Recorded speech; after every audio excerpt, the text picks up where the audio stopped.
2022년 2월 28일 월요일 천안광성교회 새벽기도회 시작하겠습니다. 사도신경으로 우리의 신앙을 고백하겠습니다. 나는 전능하신 아버지 하나님 천지의 창조주를 믿습니다. 나는 그의 유일하신 아들 우리 주 예수 그리스도를 믿습니다. 그는 성령으로 잉태되어 동정녀 마리아에게서 나시고 본디오 빌라도에게 고난을 받아 십자가에 못 박혀 죽으시고 장사된 지 사흘 만에 죽은 자 가운데서 다시 살아나셨으며 하늘에 오르시어 전능하신 아버지 하나님 우편에 앉아 계시다가 거기로부터 살아있는 자와 죽은 자를 심판하러 오십니다. 나는 성령을 믿으며 거룩한 공교회와 성도의 교제와 죄를 용서받는 것과 몸의 부활과 영생을 믿습니다. 아멘. 찬송가 375장입니다.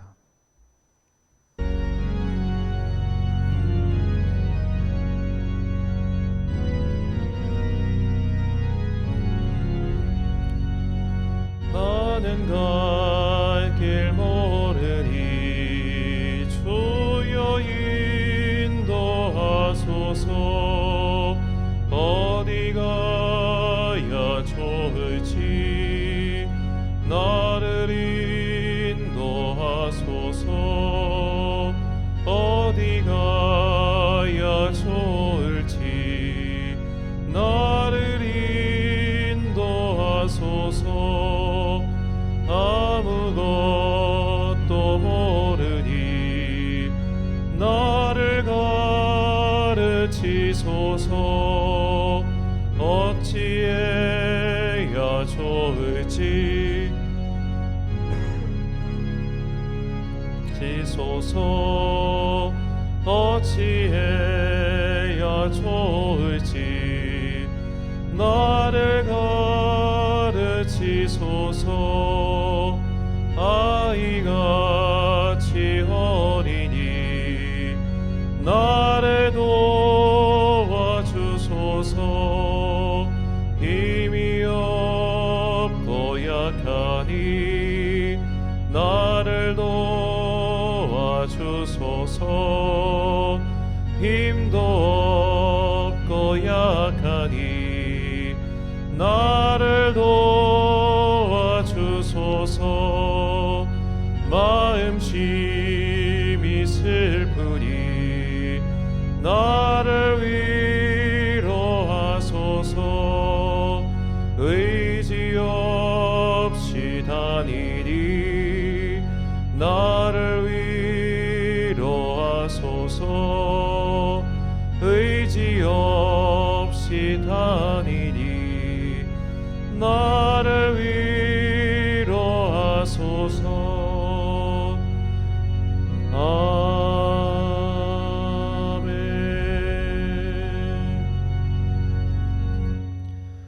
오늘 우리에게 주시는 하나님의 말씀, 신약성경 갈라디아서 4장 1절부터 31절까지 말씀입니다.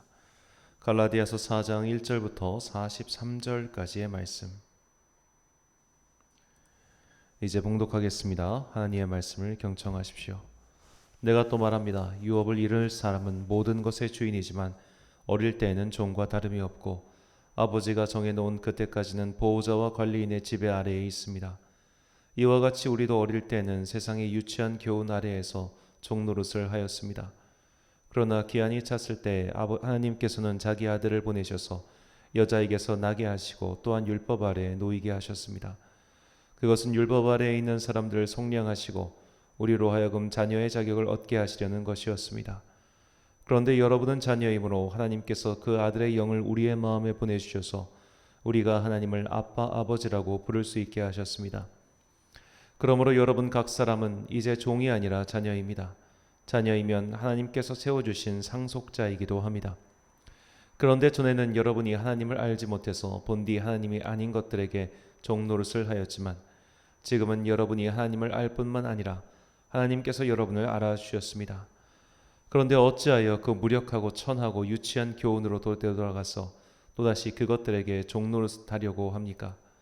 여러분이 날과 달과 계절과 해를 지키고 있으니 내가 여러분을 위하여 수고한 것이 헛될까 염려됩니다. 형제자매 여러분, 내가 여러분과 같이 되었으니 여러분도 나와 같이 되기를 바랍니다. 여러분이 내게 해를 입힌 일은 없습니다. 그리고 여러분이 아시는 바와 같이 내가 여러분에게 처음으로 복음을 전하게 된 것은 내 육체가 병든 것이 그 계기가 되었습니다. 그리고 내 몸에는 여러분에게 시험이 될 만한 것이 있는데도 여러분은 나를 멸시하지도 않고 외면하지도 않았습니다. 여러분은 나를 하나님의 천사와 같이 그리스도 예수와 같이 영접해 주었습니다. 그런데 여러분의 그 감격이 지금은 어디에 있습니까? 나는 여러분에게 증언합니다. 여러분은 할 수만 있었다면 여러분의 눈이라도 빼어서 내게 주었을 것입니다. 그런데 내가 여러분에게 진실을 말하기 때문에 여러분의 원수가 되겠습니까? 위에서 내가 말한 사람들이 여러분에게 열심을 내는 것은 좋은 뜻으로 하는 것이 아니라 여러분을 내게서 떼어놓아서 여러분으로 하여금 자기네들을 열심히 따르게 하려고 하는 것입니다. 그런데 그들이 좋은 뜻으로 여러분에게 열심을 낸다면 그것은 내가 여러분과 함께 있을 때뿐만 아니라 언제든지 좋은 일입니다. 나의 자녀 여러분, 나는 여러분 속에 그리스도의 형상이 이루어지기까지 다시 해산의 교통을 겪습니다. 이제라도 내가 여러분을 만나 어조를 부드럽게 바꾸어서 말할 수 있으면 좋겠습니다. 나는 여러분의 일을 어떻게 하면 좋을지 당황하고 있습니다. 율법 아래에 있기를 바라는 사람들이여, 나에게 말해 보십시오. 여러분은 율법이 말하는 것을 듣지 못합니까? 아브라함에게 두 아들이 있었는데 한 사람은 여종에게서 태어나고 한 사람은 종이 아닌 본처에게서 태어났다고 기록되어 있습니다.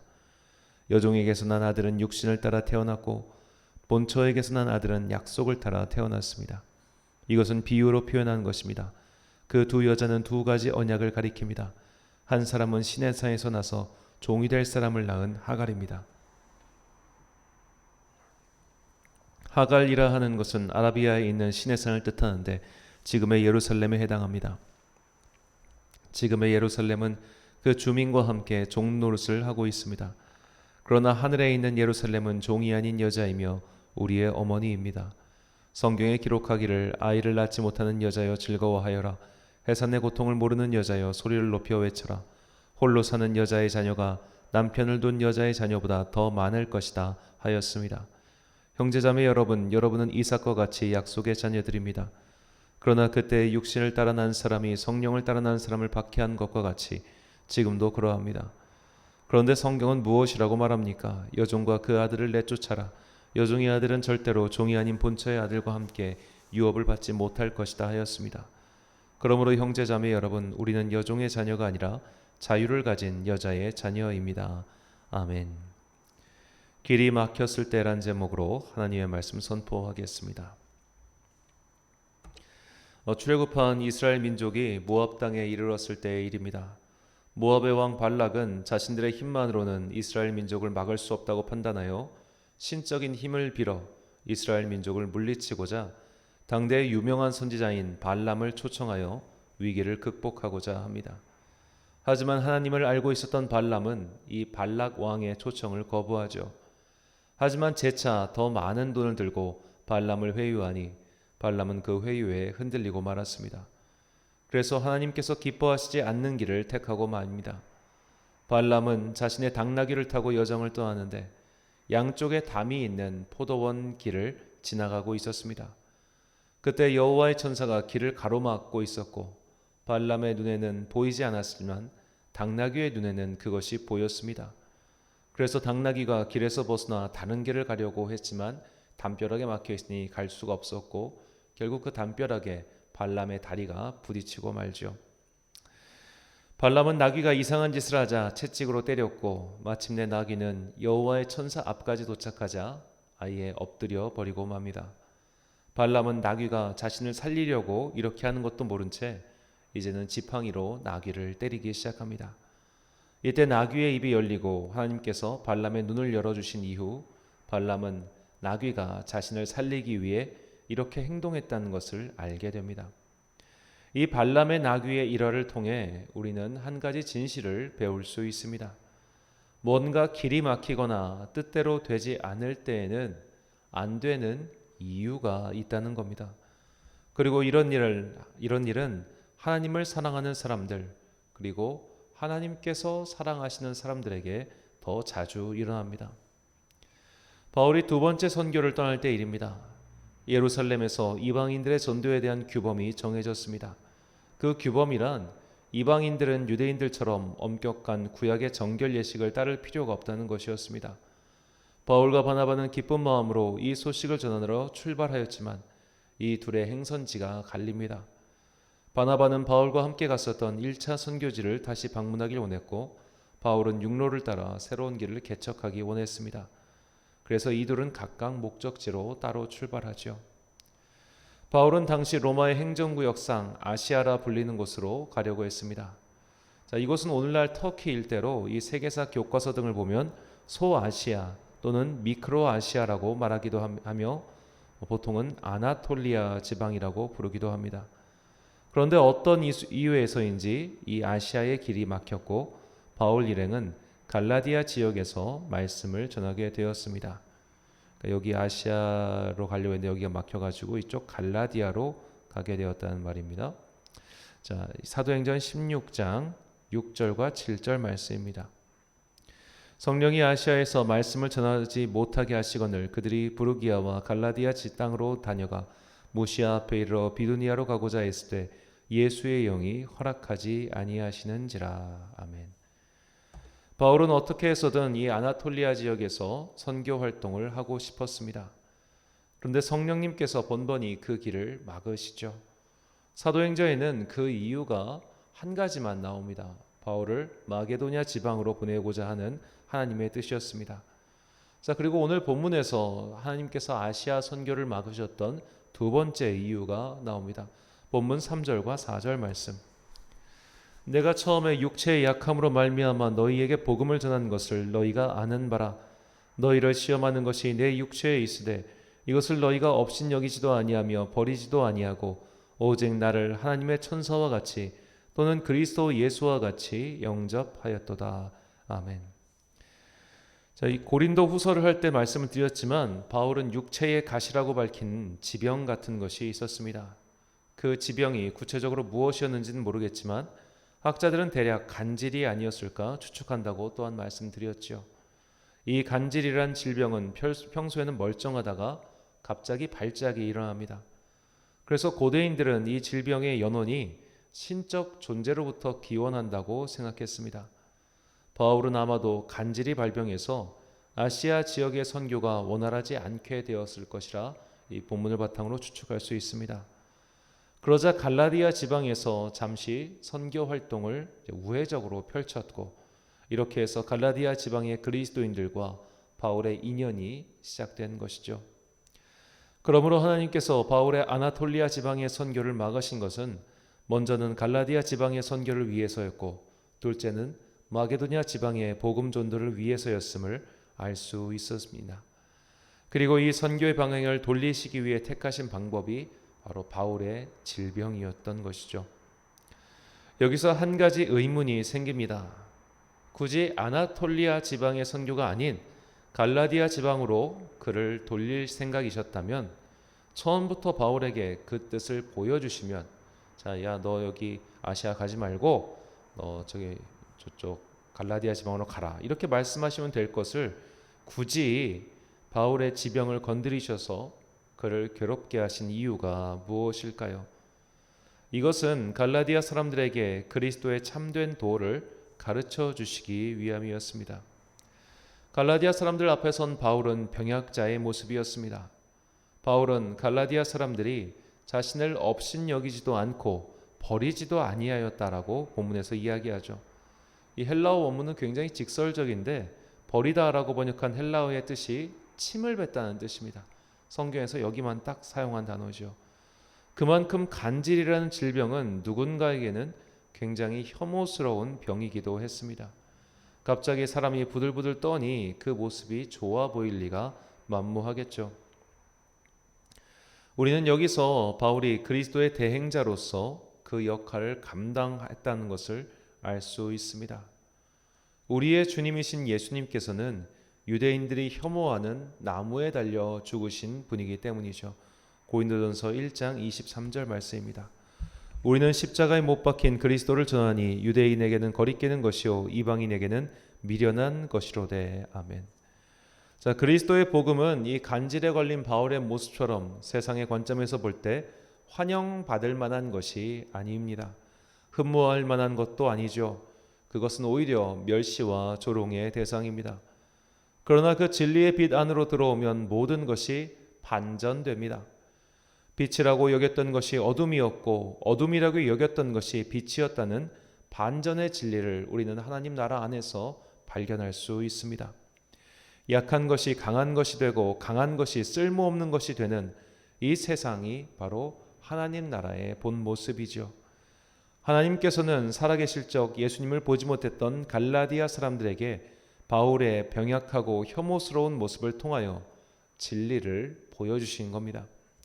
그 진리의 문을 열고 들어온 이는 참된 빛을 발견할 것이고 세상의 가치관에 사로잡힌 자들은 그 문을 열지 못할 것이기 때문이죠.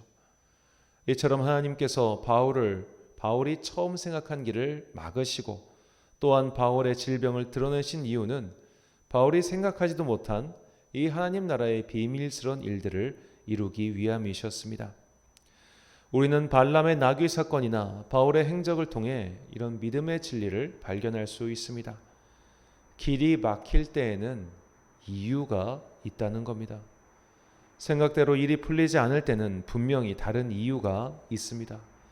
특히 내가 하나님을 신뢰하고 또한 사랑하는 자녀임에도 불구하고 또한 이 일을 통해 하나님의 일을 이루고자 하는 마음이 있음에도 뜻대로 되지 않았을 때 우리는 하나님께서 왜 이 일을 막으시는지 기도해야 합니다.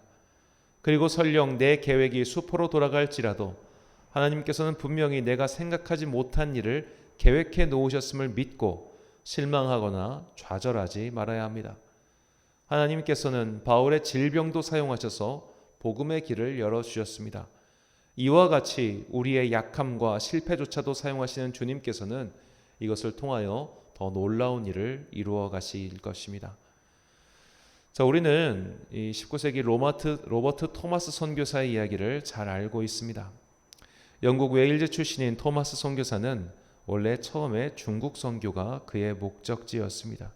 그래서 중국 선교를 위해 런던에서 상하이로 배를 타고 떠나죠. 자, 하지만 상하이에 도착한 지 얼마 지나지 않아 그의 아내가 난산 끝에 먼저 세상을 떠나고 맙니다. 이때 그의 나이가 20대 시절이니 그리고 이제 대학 졸업하고 사실 바로 왔던 거죠. 얼마나 참 좌절이 컸겠습니까? 그러나 토마스 선교사는 이 상하이에서 조선인들을 만나게 되었고 고통의 땅인 상하이가 아닌 조선 땅을 바라보게 되었습니다. 그래서 미국의 상선인 제너럴 셔먼호를 타고 조선으로 향하죠. 하지만 쇄국 정책을 펴고 있었던 조선의 정부는 미국 상선의 입항을 거부했고 결국 전투가 벌어집니다. 이 전투로 승무원 23명은 모두 죽었고 토마스 선교사도 대동강변에서 목이 잘려 순교하고 말았습니다. 그의 나이 28살 때 일입니다. 자, 이런 그의 인생 여정만 살펴보면 그는 철저한 실패자이죠. 중국을 목표로 떠났지만 그곳에 도착하자마자 인생의 큰 고통을 겪었습니다. 그래서 더 작은 미지의 나라로 눈을 돌렸지만 도착하자마자 죽고 맙니다. 첫 번째 선교지도 도착하자마자 고난을 만나서 결국 거기서 아무것도 못했고 두 번째 선교지는 도착하자마자 목이 베어 죽었습니다. 이게 얼마나 참 허망한 그의 인생의 일지입니까? 어쩌면 그가 직접 복음을 전한 사람은 그의 선교사 일정 동안 단 한 명도 없었을지도 모릅니다. 그의 선교 여정은 너무나 짧았습니다. 하지만 그가 순교한 그 평양 자리에서 배포한 성경은 사람과 사람의 손을 거쳐서 전달되었고 그가 순교한 평양은 한국 교회 역사에서 큰 족적을 남겼습니다. 그의 길은 이처럼 여러 번 막혔습니다. 중국 선교의 길도 막혔고 조선 선교의 길도 목전에서 막혔습니다. 하지만 누가 감히 그의 인생은 실패했다고 말할 수 있겠습니까?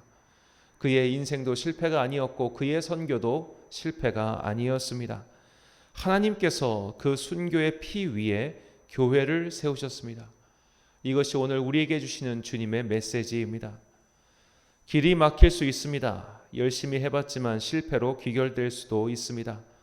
하지만 나라고 하는 개인은 실패할지 몰라도 하나님께서는 실패하지 않으십니다.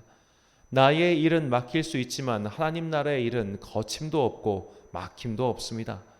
그러므로 우리가 정녕 하나님의 종을 자처한다면, 하나님을 나의 주인으로 모시고 있다면 나의 실패를 걱정할 것이 아니라 주인의 성공만을 바라면 되지 않겠습니까? 설령 종인 나의 인생이 이대로 실패로 끝난다 할지라도 하나님께서는 그 실패조차도 사용하시어 하나님 나라의 일을 이루어 가실 것입니다. 그러니 우리는 실패를 두려워할 필요가 없습니다. 내 짧은 소견에는 실패로 보일지 몰라도 천년이 하루 같으신 주님의 관점에서는 그 모든 일들을 성공으로 엮어가시기 때문입니다. 그래서 전도서 기자는 다음과 같이 우리에게 권면합니다. 전도서 11장 5절 말씀입니다. 바람의 길이 어떠함과 아이 벤 자의 태가 뼈에서 뼈가 어떻게 자라는지를 내가 알지 못함 같이 만사를 성취하시는 하나님의 일을 내가 알지 못하느니라. 아멘. 사랑하는 천안광성교회 성도 여러분, 그리고 이 새벽을 함께 깨우고 계신 귀한 주님의 자녀 여러분, 길이 막히셨습니까? 그렇다면 기도하십시오. 혹시 실패하셨습니까?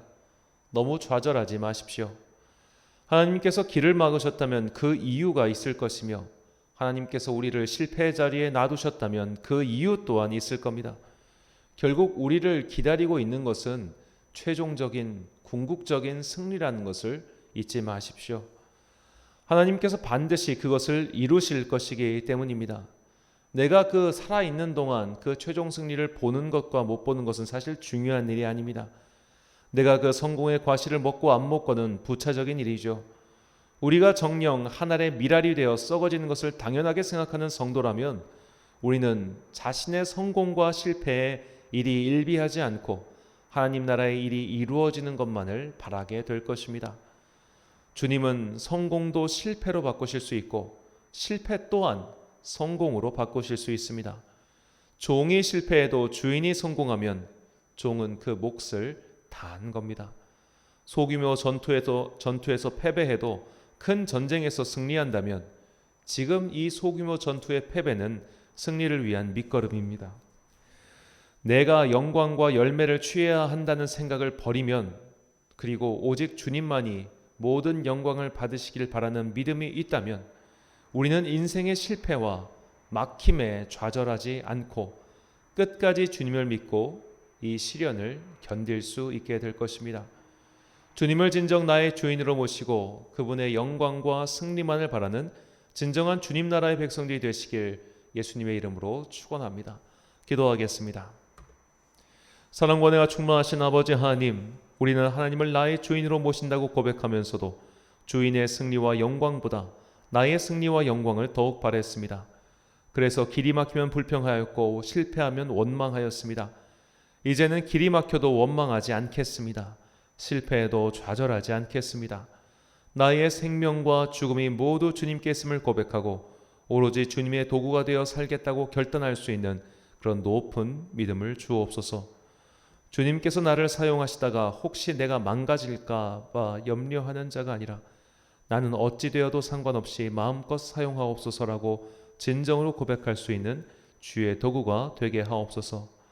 그리하여 마침내 예수님께서 이 땅의 영광의 왕으로 다시 오실 때 이 세상의 모든 영광을 합쳐도 비할 수 없는 주님의 칭찬을 듣게 하옵소서. 한 주간의 시작인 월요일입니다. 봄의 기쁜 소식과 함께 새 학기가 시작되었습니다. 코로나 확진제 속에서도 아이들은 학교에 가야 합니다. 새 학기 우리 자녀들을 지켜주시고 그곳에서 만남의 복이 있게 하시며 특별히 한 해 동안 수고해야 하는 수험생 자녀들을 돌봐주사 힘과 지혜가 부족하지 않게 하옵소서. 오늘도 참 좋으신 우리 주님의 은총과 평강이 주의 백성들에게 임하시길 간절히 소망하오며 예수님의 이름으로 기도드립니다. 아멘. 주기 도문하심으로 새벽 기도를 마치겠습니다. 하늘에 계신 우리 아버지, 아버지의 이름을 거룩하게 하시며 아버지의 나라가 오게 하시며 아버지의 뜻이 하늘에서와 같이 땅에서도 이루어지게 하소서. 오늘 우리에게 일용할 양식을 주시고 우리가 우리에게 잘못한 사람을 용서하여 준 것 같이 우리 죄를 용서하여 주시고 우리를 시험에 빠지지 않게 하시고 악에서 구하소서. 나라와 권능과 영광이 영원히 아버지의 것입니다. 아멘.